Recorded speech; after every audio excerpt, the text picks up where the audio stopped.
firstly, thanks for joining. So yeah, really what I want to do over the next, I guess, 30, 35, 40 minutes is talk about a little project that I started at the beginning of 2022. One of those ideas that you come up with on New Year's Eve when everyone else is partying and drinking lots of booze. I was thinking, how can I make sure that I go into the new year and start learning and filling in some of those gaps that I had around DevOps and that big wide world of DevOps, right, around all of the processes, the principles, but equally the tooling and all those different facets of DevOps. And the spoiler alert is you're not going to learn DevOps in 90 days, right? And we're definitely not going to learn DevOps in 40 minutes or 38 minutes now. But it should give us an idea about some of the areas. So one thing I found was just putting it into a bit of perspective, put it into little modules to get a better understanding, a foundational overview of some of the areas or some of the most topical areas around DevOps. And I'm going to talk about what we've started for 2023 to continue this journey. And the premise of it is around learning in public, showing a bit of vulnerability. So I've worked in tech for nearly 20 years, very much from the infrastructure and operations side. I've worked at Veeam Software that is focused around data protection, data management.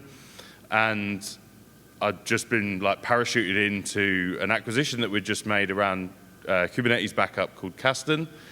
And there was a lot of new faces and people and community that I was then engaging with that made me feel very vulnerable for my learning. So with that, let's get into what it is. So myself, I'm Michael Cade, and as I said, so I work for a company called Veeam Software, and my focus is a field CTO technologist around Kubernetes backup, all things DevOps, all things cloud native, all things cloud, and as well as our open source. If you see my LinkedIn profile, you'll see my job description is more than an essay. Some of the projects that we have, some of the open source. One is Canister, and that's focused on an application framework that enables you to jump inside of things, data services such as Postgres, and trigger or orchestrate pgdump or MySQL equivalent and various other pieces. That's open source. We also have Kubester, which gives us a project that enables us to look into your Kubernetes storage, what's available to you, how it looks, how it feels, and then also be able to provide you some of the bandwidth and throughput that you can get from that storage. So especially in the public cloud where you have different node sizes and different storage capabilities, and they're not always equal, so you might want to have that insight as to what your application is going to look like on there. And then the final one, and this seems fitting to talk about here because we've got a new project called Navigate, and it's a Helm visualizer, and based on us being at Civo Navigate, I wanted to mention that as well. So the mission was to take 90 days, so from the 1st of January through to the 31st of March in 2022, and cover as much in a foundational level of DevOps topics, principles, processes, tools. And really it started out as just me doing it in public, writing on GitHub, in a repository, writing notes. I never thought that it would get to where it was. It's had well over 20,000 stars, which if anyone, they kind of like likes on Twitter is the way I look at that, right? It shows that it's helping someone is my opinion on that. If you want to take that QR code, is going to take you to the README. I can jump into that as well towards the end. Just show you what it looks like. Hopefully the navigation we've worked on that a lot as well. Rashab, who's also here and giving a talk at 4:30. Go and check his SMS, like a PagerDuty type session. He's been massively helpful about what that experience looks like from an end user point of view, because we want to be continually learning, but the barrier to entry needs to be literally just give me something to learn and let me crack on with that. So why did I do it? I kind of touched on this before, is a role change and speaking to a new community, right? Speaking to the cloud native ecosystem, the community within that, speaking to a lot of potential developers that have moved into that automation way of thinking, that process and principles around DevOps, but then equally the operation sides that have also moved the other way into being more automated around what they're trying to achieve. So I had a lot of existing knowledge around things like infrastructure as code. I'm a HashiCorp ambassador, so I've done a lot with Terraform, for example. I've done a lot with Chef and Ansible.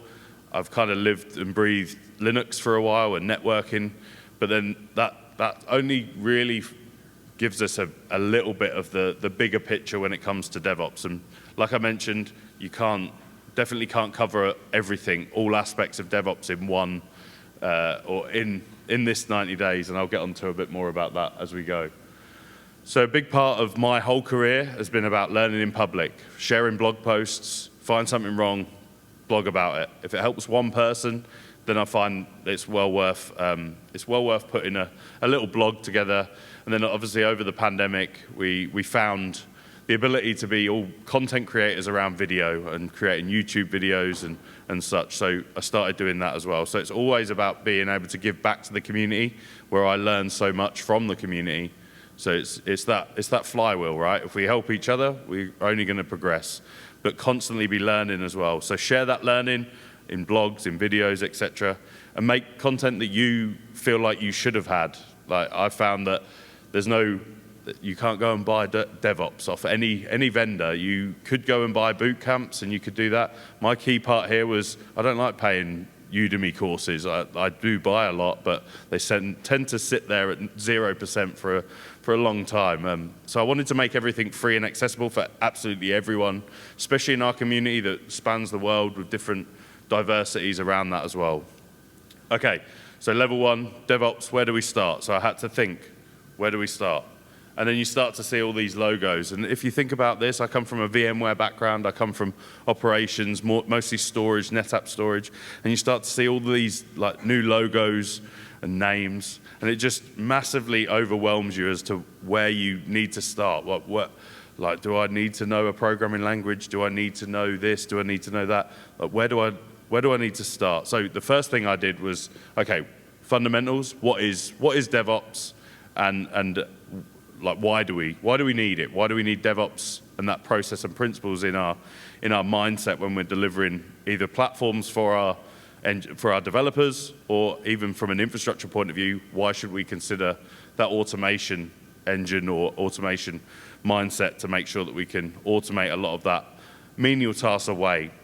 So I created this mind map and went, okay, this is how we're going to split out the 90 days. First of all, we need to spend some time on understanding the process and principles around DevOps. What is it? Why is it important? And then I started going around and spending 7 days on each of these. So learning a programming language. I'll get into why Go as a language is there in a bit as well, because I'm going to go through each of these in a little bit more detail, just to kind of, at a very, very little detail, because as you can imagine, something like Go could have its own 40-minute session. In fact, you could probably spend 90 days just looking at Go. Same with Linux. Linux is a big beast, and lots of different variants of that. Networking, probably the worst 7 days of creating this whole project was looking at networking. And again, remember that we're just looking at a foundational level. So we look at the OSI layer, we look at what that means, we look at the application stack. But I still managed to get some Python in there and automate some of that away as well, so that we can start automating some of that horrible networking away. Apologies if there's any networking engineers in the room. And then so on and so forth, like we get to stick to one cloud provider. My biggest advice to anyone is go and learn one of the big 3 cloud providers, because you could take them skills into, if you start with Azure, you could pretty much go and understand what AWS are up to, maybe, with all their services. Or you can go and understand what Google is saying as well. And then that will translate absolutely into like Civo as well. In fact, Civo might be a great place to start, because the limited services make it much easier, and that barrier to entry is a lot more simple. Then we get into the cool stuff, right? Git, and then Docker and containerization and Kubernetes underneath that. And then we get around to Terraform and automating infrastructure as code. We get around to configuration management around Ansible, Chef, Puppet, for example. Then CI/CD pipelines. Massive bugbear that I have now, because I've gone into it, is that why do we have CI and CD always together? It doesn't have to be that way. But anyway, I'll get into that as well. That's a bit of a rant. Then observability, and you see that I've left these until the last because they're always on the bottom of the cool list, right? Observability, yeah, it might have been starting to become a bit cooler over the last few years, still pretty boring. And then storing and protecting your data. And remember, this is the game that I'm in, right? It's always bottom of the list until it's absolutely necessary to start protecting your workloads and your databases and data services within your platforms. And I just use Kubernetes as just another platform alongside virtualization, alongside cloud. Okay, that was a big slide to go over. So level 2, what is and why do we use DevOps? And I'm gathering that many of us are either starting that journey, in the middle of that journey, or we've been doing things around DevOps for a while. So responsibilities of a DevOps engineer. The first asterisk that I've put up there is how many people are actually a DevOps engineer in the room? Okay, so the reason why I put that asterisk is because it's quite a loose term that we've made in the industry, right? Because like you two, I don't know if you work for the same company, but your DevOps engineer and your responsibility are probably completely different, right? And I feel like DevOps is the new ITIL, the new cool ITIL, right? It's the change management, it's how we make things happen. Whereas probably better suited would be like an SRE or a platform engineer or a cloud engineer, a systems administrator. I've always said that actually it's a systems administrator that saw the future of where they should be going around automating. So if we think about DevOps though, break it down a bit, DevOps is the link between a developer and operations. But I would argue actually is, I speak to a lot of companies where they're not developing their own software, but we have to take off-the-shelf software and we have to deliver that into our business for our users or for our customers to use. And that doesn't mean that we still can't use DevOps in that environment as well. So yes, it is the link between in a fancy world where we've got application developers, we've got our operations, infrastructure teams, our security teams, and it is the link between. But we also know that there are businesses out there that just buy off-the-shelf software. So we have to think about how we automate a lot of those tasks as well. I think another thing, maybe the DevOps engineers in the room or anyone that's familiar with this, is that you're not going to be generally, you're not going to be a master of all of that wheel, at least. You're going to be a jack of all trades. You've got to have that mindset that we're in a constantly changing world. We need to keep just having familiarity with some of these concepts. GitOps is a great example, right? GitOps comes around and what is it? How do we use it? And maybe you could link that to your CD pipelines as well in there. But everything starts with the app as a mindset to begin with is kind of where I started to think, okay, that makes more sense. Now we start to automate everything around the app, making sure that availability is there, storing, protecting the data, the observability. It all starts with that application. The application is the key part, the middle part of everything that we do as a DevOps engineer, as a cloud engineer, as an SRE, etc. So this slide took ages, so I'm going to leave this on for a little bit. But if we think about the steps of DevOps and that infinite icon, from a DevOps engineer point of view, you're probably not developing the code for the application unless you're creating the CLI and you're doing your own stuff to automate your own stuff. But if you are in an app development house, you're not going to be developing, testing, and integrating that. You might be building the platform for that, but you're not going to be actually hands-on creating the application. Whereas you are going to be involved in the deployment, the monitoring, maybe even the feedback, and making sure that these people, the developers, can actually deliver their application and make sure that the versions can go out as fast as possible without any hiccups.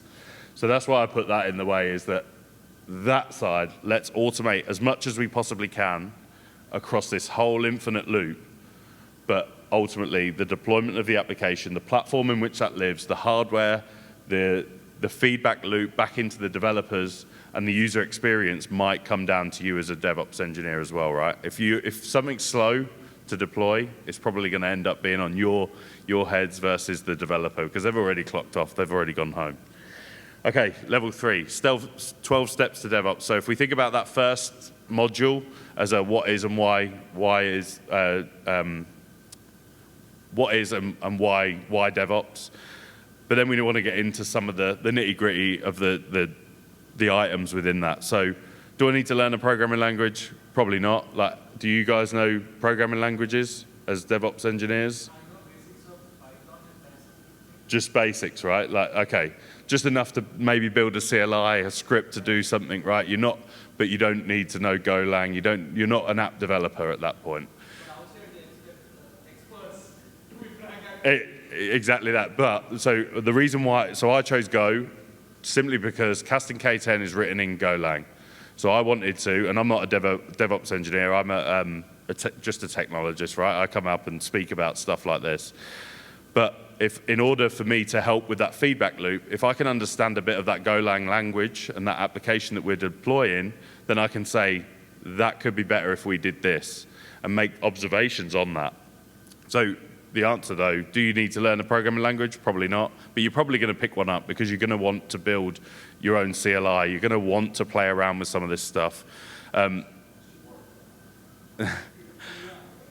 But the big thing that I got some feedback on this was Python is actually like probably more applicable to a DevOps engineer because it's so versatile. Yeah, thank you. It's so versatile across multiple different areas, and actually, it's one of the things that Rishabh is gonna cover in the 2023 version of 90 Days of DevOps because of that feedback. I'm not going to go into everything around that, but there's some benefits around Go. Kubernetes is obviously written in Go. Docker is written in Go. Although we're seeing, like even in the last talk, Philippe talked about like Rust, and we're hearing a lot more about Rust as a new programming language. I think Go is still pretty high up there. If you look at like reports and surveys around that, it's pretty fundamental in terms of a cloud-native language for that. So getting into the Linux side of things. So Linux, again, you could spend a whole 90 days just on Linux, right?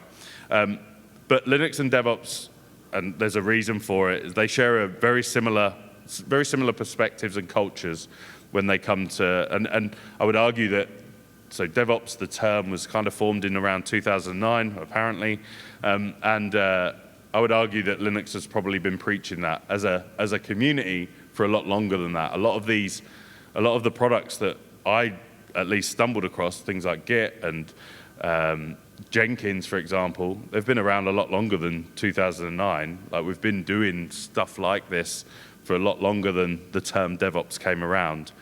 They both focus very much on customization, scalability. A lot of the technologies start on Linux, so things like Kubernetes, Git, example, etc. I've got a pop-up there. Thanks, Windows. Red Hat, Ansible also. And a lot of open source projects, right? They start from a Linux kernel base, and then they maybe adapt into different architectures and different operating systems.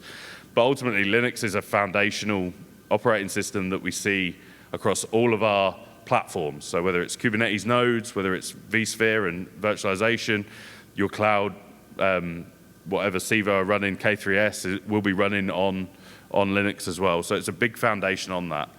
Now, what did I do to like ramp up my Linux? Bearing in mind I had a good understanding and a good background in Linux to like the command line and living in that terminal. But if you want to learn something, then you have to get hands-on. And this is not a new thing for me. This wasn't a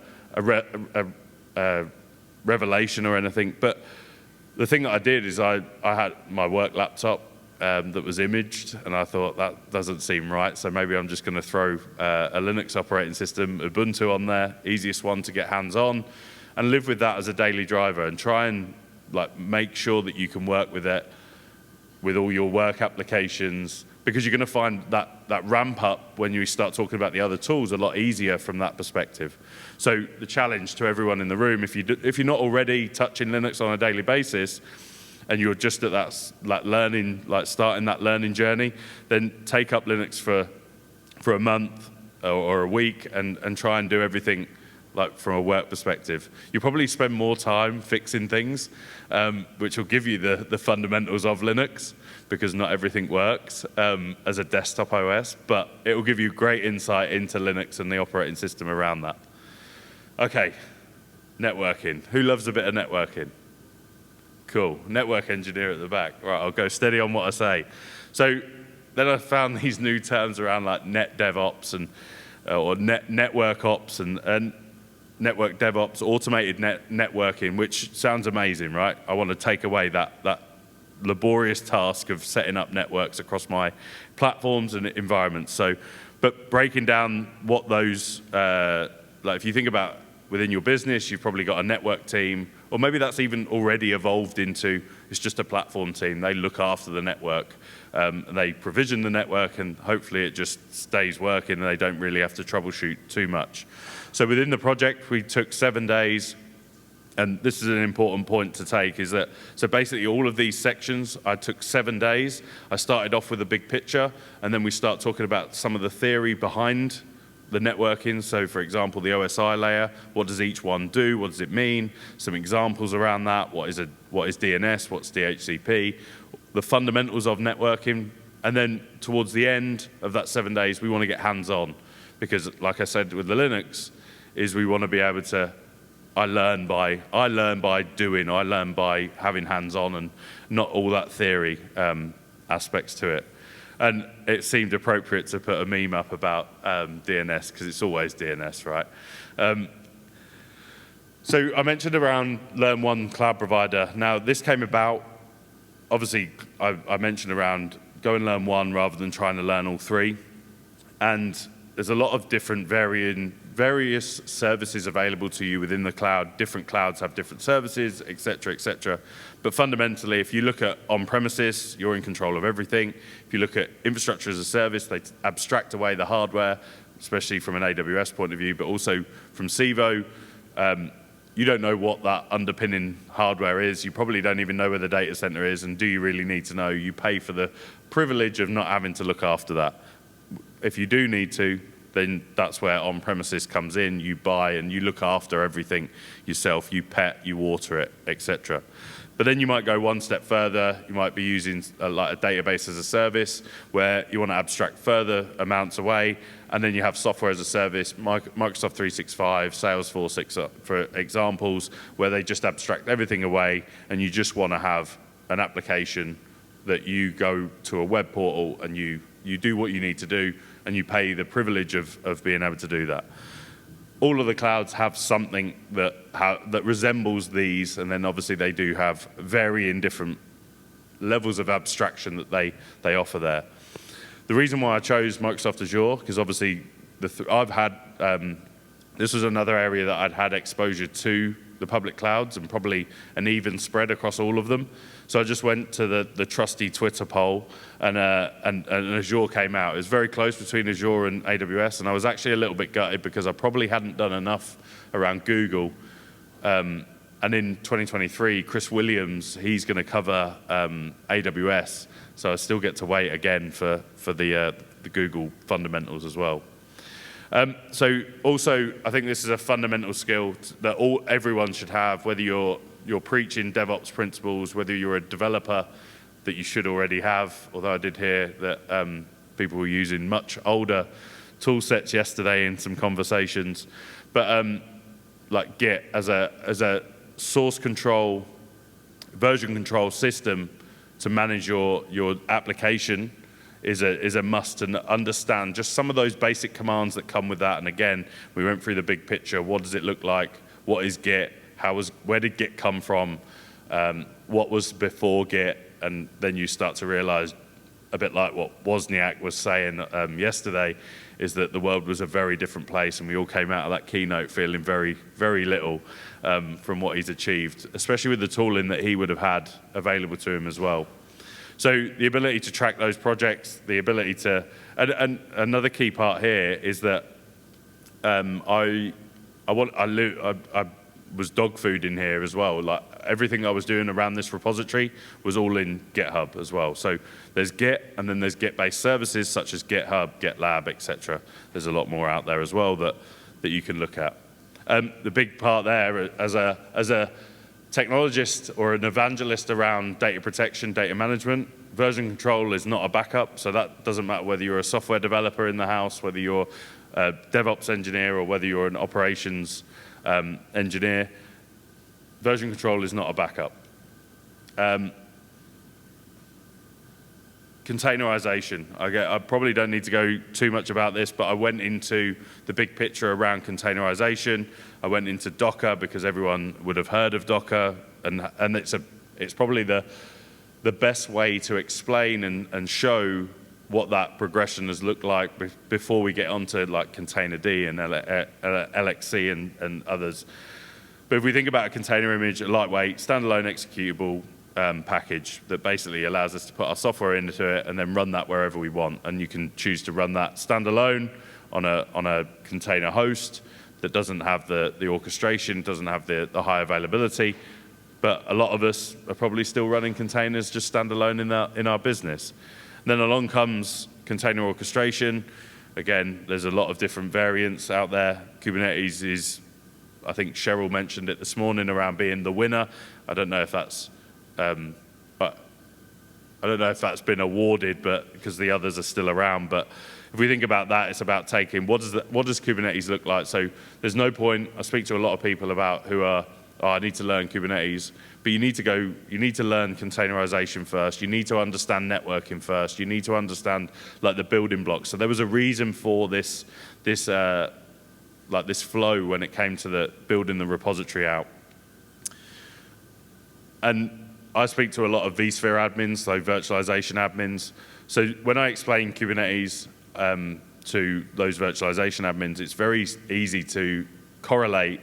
If you think about a virtual center and you think about your ESXi nodes, your virtual center is a VM orchestrator to your VMs, whereas it's very similar in a roundabout way, in a very high level way.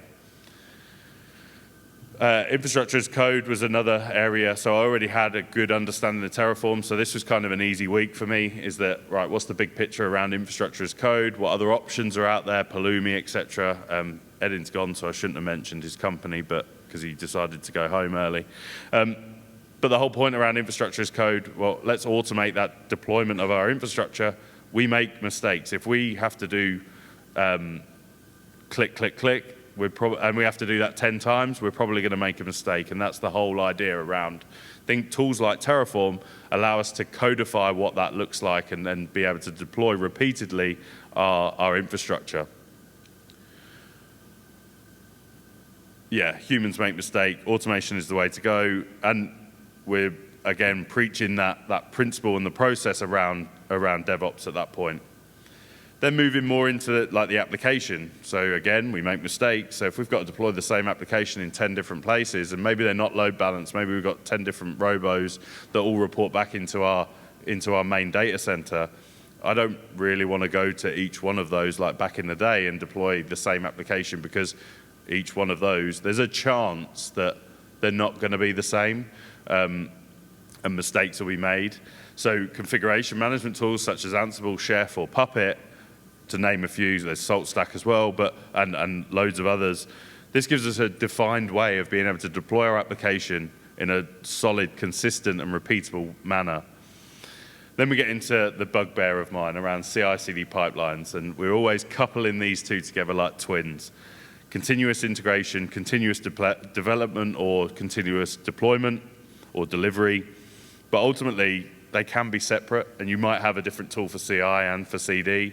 You might, if you're one of those companies that have got that off-the-shelf software purchasing, you're not a development house, you might just have CD, because continuous deployment enables us to deploy the application in a consistent way and very quickly as well, and with an option to be able to roll back. I'm sure many of us have upgraded something and then gone, oh dear, how do I get back to how it was? That's where CD can come in and really help automate that process. So they don't need to be together is what I'm getting at. If you're not a software development house, you probably don't need CI, well, you don't need CI.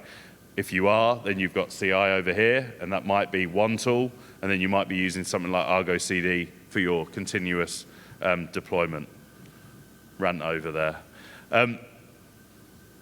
Didn't change this. So this is the observability. See, we're getting to the end of the 12. I already left off the title of this. This was meant to be the monitoring, but it's about keeping a close eye on that entire infrastructure, but mainly also the application that you're looking after. Again, whether it's off the shelf and you might have some built-in functionality to be able to offer that observability. So from a casting K10 point of view, we ship, as do many other cloud-native technologies, they ship with Grafana, Prometheus, so that you can have that federated into your main global one, or you choose to just send that data into there. So you've got an idea of what's happening within there. So it's important to understand what that looks like, what data visualization looks like. How can we're trained as humans to look at that traffic light system from a very young age, and if we see red, we know that that's stop, danger, etc.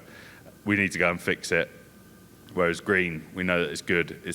So it's about not just setting it up, but it's about configuring this to make it useful for you, so that when something bad does happen, or something's on that amber, like a warning, you don't just go acknowledge green and start leaving it alone like we all do in our home labs and maybe some test environments. And then the final section of the 2022 edition was around storing and protecting data. And I was really focused on not making this a pitch on Kasten, and in general, I don't really care, actually. I know this is being recorded. I don't care whether you use our products or not, but if you're considering data protection, then I feel like that's my job done, whether it's on Kubernetes, whether it's virtualization, whether it's cloud. Just consider that if there's data involved, which there generally is, and I'm not going to get into the stateless versus stateful of Kubernetes. That's another whole 90 days by all accounts. But the data is probably the most important part of your business by all accounts.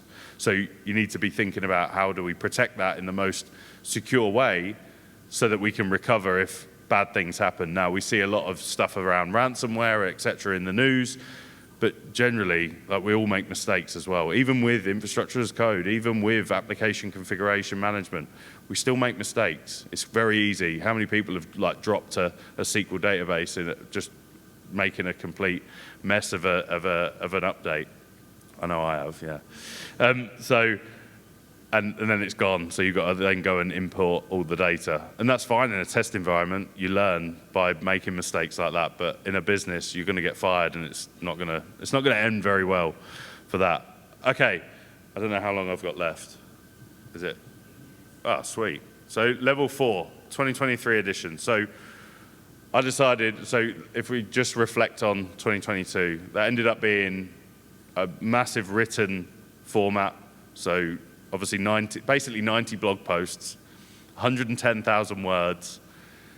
It got translated 8 times into different languages, which, remember, it just started out to be like me creating notes, which is mind-blowing. And I thought in 2023, I need to get some help from some SMEs. And I also realized from some feedback that I've massively missed one area. Can anyone guess what the area is that I've not spoken about at all? Yeah. So DevSecOps, security, I absolutely missed it off. And I did that on purpose because that would have been a much steeper learning curve. Again, you can spend 90 days of looking into just multiple different areas of security when it comes to DevOps or platform engineering or whatever we're calling it in 2023. So I got some help from some friends. Rashab, who's in here as well, I mentioned him earlier, he's going to be doing the Python session. There's a few other names on there that you'll recognize within the community. But we're going to start very much, or we have started, so this again runs from January to March. And you can see that we start with a lot of that same fundamental track around the infinite loop of DevOps, around deployment or packaging, deployment, etc. And what that means from a security point of view. We get into secrets management. We then get into a bit more of the tools that I missed off maybe from a 2022 edition. So Python, AWS, OpenShift, databases, serverless, service mesh from Merino, and then engineering for day 2 ops. And this is leading into whether I do it again. 2024 edition, when I'll have even less hair. But the whole point is about having SMEs that focus on these areas. They can give a much better perspective, a different perspective to mine on some of these areas. I think my key takeaway before we go into any questions is, regardless of where you are on that learning journey, like I can pretty much guarantee that the list that I went through and this list, there's going to be an area probably that some of us are not familiar with in our day-to-day, or whether we even need to know that for our business. But from a progression point of view, I keep saying about, like, we're learning every day, right? So and if written content works for you, great. The other thing to point out is that, like, I'm not just making this stuff up. I'm going to much smarter people than me. Kunal being one of them, Siam being another, just to name the Civo guys.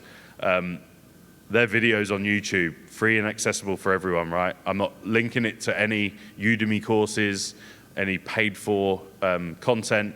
I've just, at the end of each day, each of the 90 days has a resource section and links to YouTube videos that you can go through and listen. You'll learn a lot more than just reading my stuff. But the feedback that I got was that this is a great framework to get going and get started. And if you do have, like, a programming language, you can skip over that Go one, or if it doesn't interest you, skip over it. They're 7-day chunks, just drip over them as you see fit. Just another big shout out, we're probably a little bit more now, we're probably closer to 80 contributors, which is like mind-blowing. That's just people fixing all my spelling and grammar mistakes by all accounts. But an amazing effort, and another key area that I haven't put on the slides is, like, being able to, so people using or taking the repository and then translating that into different languages it blows my mind, in that it's an amazing that if it's it goes back to my initial point, if it helps one person, then it's worth doing. And clearly if it's just helped that person who's translated, that's amazing as well. Couple of points, like, and this isn't like I said about the likes, and this was maybe last week or something, so 21,000 stars, which is ridiculous. 509 people watching, nearly 5,000 forks of that. If you look on the repository, if you go to that code, you'll see at the bottom of that README, not only that you'll see there's a link for 2022 and 2023, and then there's that GitHub star graph, and you can see where it wasn't doing anything during the 90 days. I know a lot of people tweeted me saying, "I'll come back to this when you've finished it," which is fair enough, right? And then it just went rocket ships up.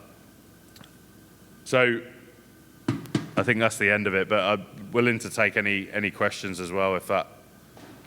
Hopefully that was useful. I appreciate everyone's on a different learning journey. So yeah. Cool, I think the mic. Yeah, so I had one question. So as we saw that this project, of course, really took off, and so many people are getting benefited from this 90 days of DevOps. Now, just one quick question was that, did you find any trends as people started their learning journey that did they try out certain topics before? And was there some growing trend that most people started, let's say, with the programming language, then they went into DevSecOps, and then into Kubernetes or something? So I think I learned that I don't know an awful lot at all about technology, and that was kind of the reason why this even came around, because you can talk to developers and be the nicest person, but if you don't understand what they're up to and you just nod, you're not going to learn anything at that point. So you have to go away and put that effort in to keep learning. I think absolutely. I think the security for 2023 is the biggest learning thing. It was like the light bulb moment. I haven't really done that. And I think we all saw probably in 2022 that security, there's a big misty cloud over the top of us, over the whole industry around ransomware attacks, and security being one of the biggest focus areas. So that kind of was easy to start 2023 and start talking about DevSecOps and what that means to the whole software development lifecycle. Hopefully that helps. I think there was another question down here as well. Yeah, hi, Prithvi here. I had 3 questions. Cool. First thing, like, is Argo CD better than Jenkins? Because I've not used Argo CD, because in one of the yesterday's sessions, right, they were mentioning that GitOps uses Argo CD engine. So I think actually in the CI/CD section, I touch on Jenkins from a CI perspective. Yes. And more of a traditional perspective, right? So if you're using Jenkins in your business, you don't know what you don't know. You'll probably continue to use that, and it's a little bit more versatile to the platform that you're running on. Whereas Argo CD is Kubernetes based, right? It runs on Kubernetes. It allows you to deploy your Kubernetes application. I might be wrong there. It might do more than that, but from what I found, it was very not limited because it does it very well, but it does it very well to the Kubernetes applications to deploy that. Okay, my second question was, like, is DevSecOps be replacing DevOps engineer? Yeah, I don't know where it was mentioned around platform engineering. So one of the sessions talked about like an evolution of DevOps and then platform engineering. I'd like, and I mentioned net DevOps as well. Like, we can keep on adding words in there, net DevSecOps, and it gets a little bit silly. But platform engineering, I think, is actually a nice umbrella term that factors all of them in. And you're seeing big tech companies talk about platform engineering more than operations, more than security, more of like taking away the siloed approach that we maybe saw with like traditional titles and teams. Was there one more question? Oh, we're done. Okay. Yeah, absolutely. Thank you very much.